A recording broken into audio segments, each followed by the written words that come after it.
ঢাকা ৬ আসনে নির্বাচনী প্রচারণা চালাচ্ছেন বিএনপি মনোনীত প্রার্থী ইশরাক হোসেন। সকালে পুরান ঢাকা, গোপীবাগ সহ আশেপাশের এলাকায় নির্বাচনী প্রচারণায় অংশ নেন তিনি। সেখানে আছেন আমাদের সিনিয়র রিপোর্টার নিয়াজ মাকতুম। সরাসরি কথা বলবো তার সাথে। নিয়াজ, রাজধানীতে বিএনপি প্রার্থীদের নির্বাচনী প্রচারণার কি তথ্য রয়েছে আপনার কাছে?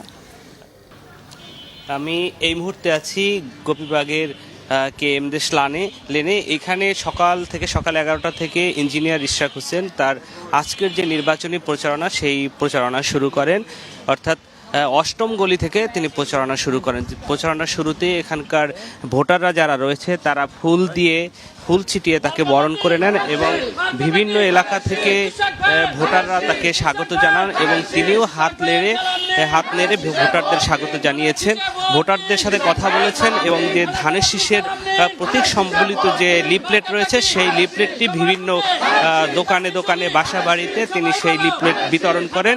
এ সময় ভোটারদেরকে বিএনপি ক্ষমতায় এলে এবং তিনি এই নির্বাচনে জয়ী হলে ভোটারদেরকে আশ্বাস দেন যে কি ধরনের উন্নয়ন করবেন সেই প্রতিশ্রুতি দেন। আপনারা দেখছেন যে এই যে তার সাথে যে বিএনপির যে নেতাকর্মীরা রয়েছে তারা বিভিন্ন দোকানে দোকানে তার যে ধানের শীষের প্রতীক সিম্বল রয়েছে সেই যে সেই লিফলেটটি বিতরণ করছেন।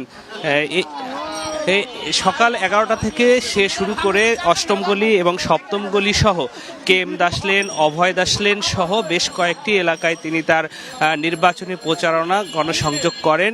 তো এই মুহূর্তে ঠিক 10 মিনিট আগে তিনি কিছুটা বিরতি নিয়েছেন, দুপুরের খাওয়ার সময় হয়েছে, সেই বিরতি নিয়েছেন, বাসায় ঢুকেছেন এবং তার নেতাকর্মীরা যারা রয়েছে তারা এখনও ভোটারদের কাছে যাচ্ছেন এবং যে লিফলেট রয়েছেন সেই লিফলেট বিতরণ করছেন, উন্নয়নের প্রতিশ্রুতি দিচ্ছেন।